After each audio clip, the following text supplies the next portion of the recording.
BJP. സംസ്ഥാന അധ്യക്ഷൻ K സുരേന്ദ്രന്റെ നീക്കങ്ങൾക്ക് പുല്ലുവില കൽപ്പിക്കുന്ന രീതിയിലാണ് ഇപ്പോൾ കാര്യങ്ങളൊക്കെ മുന്നോട്ട് പോകുന്നത്. ആ രീതിയിൽ വിമർശനം, ഈ വാക്ക് ഉപയോഗിച്ചിരിക്കുന്നത് ഭാരത് ലൈവിന്റെ വാക്കല്ല, വാർത്തയുമായി ബന്ധപ്പെട്ടല്ല. ബി.ജെ.പി. അണികൾ, ബി.ജെ.പി. അംഗങ്ങൾ ഞങ്ങൾക്ക് ചൂണ്ടിക്കാണിച്ചു തരുന്ന അവരുടെ ചോദ്യം അതേപടിയാണ്. ഞങ്ങളുടെ ടൈറ്റിൽ തന്നെ ജനശബ്ദം ഞങ്ങളിലൂടെ എന്നുള്ളതാണ്, നിങ്ങളുടെ ശബ്ദം ഞങ്ങളിലൂടെ. അവർ ഉപയോഗിക്കുന്ന വാക്ക് ഈ ബി.ജെ.പി. സംസ്ഥാന അധ്യക്ഷന് എന്താണ് പറ്റുന്നത്? ഒട്ടനവധി ബി.ജെ.പി. അണികൾ ചോദിക്കുകയാണ്. ചോദിച്ചിട്ട് അവർ പറയുന്നു, കേരളം ഇന്ന് കത്തി നിൽക്കുന്ന വിഷയമാണ് സ്പ്രിംഗ്ലർ അഴിമതിയുമായി ബന്ധപ്പെട്ട്. കേന്ദ്ര നിർദ്ദേശങ്ങളെയും കേന്ദ്ര മാനദണ്ഡങ്ങളെയും കേന്ദ്ര നിയമത്തെയും ഒക്കെ ഗുരുതരമായ രീതിയിൽ ആക്ഷേപിക്കുന്ന ഇവർ ഉപയോഗിക്കുന്ന വാക്ക് കേന്ദ്ര നിർദ്ദേശങ്ങളെയൊക്കെ വ്യഭിചരിക്കുന്ന രീതിയിലേക്ക് ഈ ഒരു സർക്കാർ, സംസ്ഥാന സർക്കാർ പെരുമാറുമ്പോൾ ബി.ജെ.പിയുടെ സംസ്ഥാന നേതൃത്വം കണ്ണടച്ചിരുട്ടാക്കുകയാണോ, കള്ളക്കളികൾ കളിക്കുകയാണോ, എന്തോ ഒരു അസ്വാഭാവികത ഇവരുടെ നടപടികളിൽ കാണുന്നുണ്ടെന്ന് ഈ അണികൾ സംശയിക്കുകയാണ്. എന്നിട്ട് അവർ ചൂണ്ടിക്കാണിക്കുന്നു, കേരളത്തിൽ നഗ്നമായ നിയമലംഘനം ഉണ്ടാകുന്നു. കേന്ദ്ര സർക്കാരിന്റെ ചട്ടങ്ങൾ, കേന്ദ്ര സർക്കാരിന്റെ നിയമങ്ങൾ, കേന്ദ്ര സർക്കാരിന്റെ നിർദ്ദേശങ്ങൾ, സ്പ്രിംഗ്ലർ ഡാറ്റ എഗ്രിമെന്റുമായി ബന്ധപ്പെട്ട വളരെ കൃത്യമായ ലംഘനം ഉണ്ടായിരിക്കുന്നുവെന്ന് തിരിച്ചറിവ് IT പ്രൊഫഷണൽസും നിയമ രംഗത്തെ വിദഗ്ധരുമൊക്കെ ചൂണ്ടിക്കാണിക്കുമ്പോൾ അതിനെ യഥാർത്ഥ രീതിയിൽ ഈ ബി.ജെ.പി. സംസ്ഥാന നേതൃത്വം ഉപയോഗിക്കുന്നുണ്ടോ? ആ അവസരത്തെ ബി.ജെ.പിയുടെ സംസ്ഥാന അധ്യക്ഷൻ കെ സുരേന്ദ്രൻ RSS ആദ്യം ഇക്കാര്യങ്ങളുമായി ബന്ധപ്പെട്ട് പ്രതിപക്ഷ നേതാവ് രമേശ് ചെന്നിത്തല വിമർശനം ഉന്നയിക്കുമ്പോൾ കെ സുരേന്ദ്രൻ രമേശ് ചെന്നിത്തലയെ വിമർശിക്കുകയും പിണറായി വിജയന് പരോക്ഷ പിന്തുണ നൽകുന്നു എന്ന സൂചന വന്നത് RSSലും ബി.ജെ.പിയിലും കടുത്ത വിമർശനം ഉണ്ടാക്കിയിരുന്നു. ആ വിമർശനം തിരിച്ചറിഞ്ഞിട്ടാണ് കെ സുരേന്ദ്രൻ തിരുവനന്തപുരം ബി.ജെ.പിയുടെ ജില്ലാ പ്രസിഡന്റുമായും ഒരു സംസ്ഥാന സെക്രട്ടറിയുമായും ഒക്കെ ചേർന്നുകൊണ്ട് രാജ്ഭവൻ സന്ദർശിക്കുന്നത്, ഗവർണർക്ക് പരാതി കൊടുക്കുന്നത്. പക്ഷേ ആ പരാതിയിൽ എന്തു നടപടി ഉണ്ടായി? ഒരു ഫോളോ അപ്പ് ഈ ബി.ജെ.പി. സംസ്ഥാന അധ്യക്ഷൻ എടുത്തിട്ടുണ്ടോ? ബി.ജെ.പിയുടെ സംസ്ഥാന ഭരണസമിതി പുതിയ ഭരണസമിതി ഇക്കാര്യത്തിൽ ഒരു ഫോളോ അപ്പ് നടത്തിയോ? എന്തിനാണ് ഗവർണറെ കണ്ടത്? ഗവർണറെ കണ്ടിട്ട് നിങ്ങൾ എന്താണ് പറഞ്ഞത്? എന്നിട്ട് എത്ര ദിവസമായി? ഗവർണർ ഇക്കാര്യത്തിൽ എന്ത് നടപടിയെടുത്തു? ഒരു വിശദീകരണമെങ്കിലും കേരള ഗവർണർ ഈ നിയമലംഘനത്തിനെതിരെ വിശദീകരണം ചോദിച്ചിട്ടുണ്ടോ? അങ്ങനെ കേരള ഗവർണർ ചോദിച്ചില്ല എങ്കിൽ കേരള ഗവർണറോട് ഒരു ഫോളോ അപ്പ് നടത്തിയോ?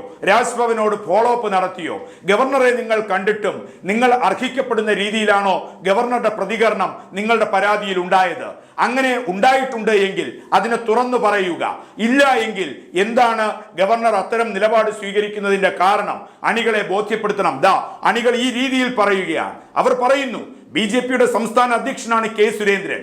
ആ കെ സുരേന്ദ്രൻ പ്രതിപക്ഷത്തിന്റെ വിമർശനങ്ങൾ വരുന്ന ഘട്ടത്തിൽ ശക്തമായിട്ട് പരോക്ഷമായിട്ടാണെങ്കിൽ കൂടിയും പിണറായി വിജയനെ പിന്തുണയ്ക്കുന്ന ഒരു നിലപാട് സ്വീകരിക്കുന്നു.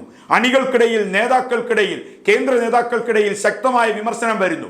തിരിച്ചറിയുന്ന കെ സുരേന്ദ്രൻ ഓടി 3 നേതാക്കളുമായി രാജ്ഭവനിലേക്ക് പോവുകയാണ്. അവിടെ അണികൾ ചോദിക്കുന്നു, കെ സുരേന്ദ്രൻ ബി.ജെ.പിയുടെ സംസ്ഥാന അധ്യക്ഷൻ, നിങ്ങൾ എന്താണ് ഗവർണർക്ക് നൽകിയ പരാതിയിലുള്ളത്? നിങ്ങൾ എന്താണ് കേരള ഗവർണറോട് ആവശ്യപ്പെട്ടത്?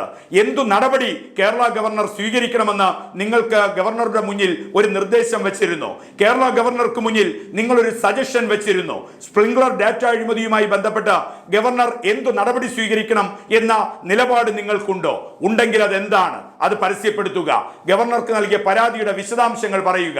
ഗവർണർക്ക് സന്ദർശിച്ചതിനു ശേഷം ഇത്രയും നാളായി ഗവർണർ നിങ്ങളുടെ പരാതിയോട് എന്ത് നിലപാട് സ്വീകരിച്ചു? എന്ത് നടപടി സ്വീകരിച്ചു? വിശദീകരണം ചോദിച്ചുവോ? ആ വിശദീകരണം കേരള സർക്കാരിൽ നിന്ന് ഗവർണർക്ക് കിട്ടിയോ? അത് ഗവർണർ റിപ്പോർട്ട് ചെയ്തിട്ടുണ്ടോ? ഇത്തരത്തിൽ നിങ്ങൾ എന്തൊക്കെ ഈ വിഷയത്തിൽ ഫോളോ അപ്പ് ചെയ്തു എന്ന് അണികൾ അക്കമിട്ട് ചോദിക്കുകയാണ്. എന്നിട്ട് അവർ ചോദിക്കുന്നു, എന്താണ് കെ സുരേന്ദ്രൻ എന്ന ബി.ജെ.പി. സംസ്ഥാന അധ്യക്ഷന് പറ്റുന്നത്? കെ സുരേന്ദ്രൻ ടീമിന് എന്തു പറ്റുന്നു? കെ സുരേന്ദ്രൻ രൂപീകരിച്ച താൻ അധ്യക്ഷനായുള്ള ബി.ജെ.പിയുടെ ഭരണസമിതിക്ക് എന്തു പറ്റുന്നു? അധ്യക്ഷന്മാരും ജനറൽ സെക്രട്ടറിമാരും അധ്യക്ഷനും ഉപാധ്യക്ഷന്മാരും ജനറൽ സെക്രട്ടറിമാരും വക്താക്കളും അടങ്ങി നിങ്ങളൊരു സമിതിയെ രൂപീകരിച്ചിട്ടുണ്ടല്ലോ. ഈ സമിതി എന്താണ് ഇപ്പോൾ ചെയ്യുന്നത്? ഇത്തരത്തിൽ ബി.ജെ.പി. അണികൾ കെ സുരേന്ദ്രനോട് ചോദ്യങ്ങൾ ചോദിക്കണമെന്ന് ആവശ്യപ്പെട്ട് ഭാരത് ലൈവിനെ സമീപിക്കുമ്പോൾ ആ ചോദ്യങ്ങൾ അതേപടി ബി.ജെ.പി. സംസ്ഥാന നേതൃത്വത്തിന് നൽകുകയാണ്. എന്നിട്ട് അണികൾ പറയുന്ന വാക്കുകൂടി നിങ്ങൾ ഓർക്കുക. കേരള ഗവർണർ കേരളത്തിന്റെ ഉള്ളിലും ഗവർണർക്ക് മുന്നിലും BJP സംസ്ഥാന അധ്യക്ഷൻ കെ സുരേന്ദ്രന് പുല്ലുവിലയാണോ? അല്ലായിരുന്നുവെങ്കിൽ നിങ്ങൾ ഗവർണറെ കണ്ടതിനു ശേഷം ഇത്രയും മണിക്കൂറും ദിവസവും കഴിയുമ്പോൾ ആ ഗവർണറുടെ ഭാഗത്ത് നിന്ന്, രാജ്ഭവന്റെ ഭാഗത്ത് നിന്ന് കേരള സർക്കാരിന്റെ നിയമലംഘനത്തിനെതിരെ, അനീതിക്കെതിരെ നടപടി ഉണ്ടാകേണ്ടതല്ലേ? ഒരു വിശദീകരണം ചോദിക്കലെങ്കിലും ഉണ്ടാകേണ്ടതല്ലേ? എന്താണ് കേരളത്തിൽ BJP നേതാക്കൾക്കിടയിൽ സംഭവിക്കുന്നത് എന്ന ചോദ്യം ഉയർത്തുകയാണ് BJPയുടെ ലക്ഷോപലക്ഷം അണികൾ.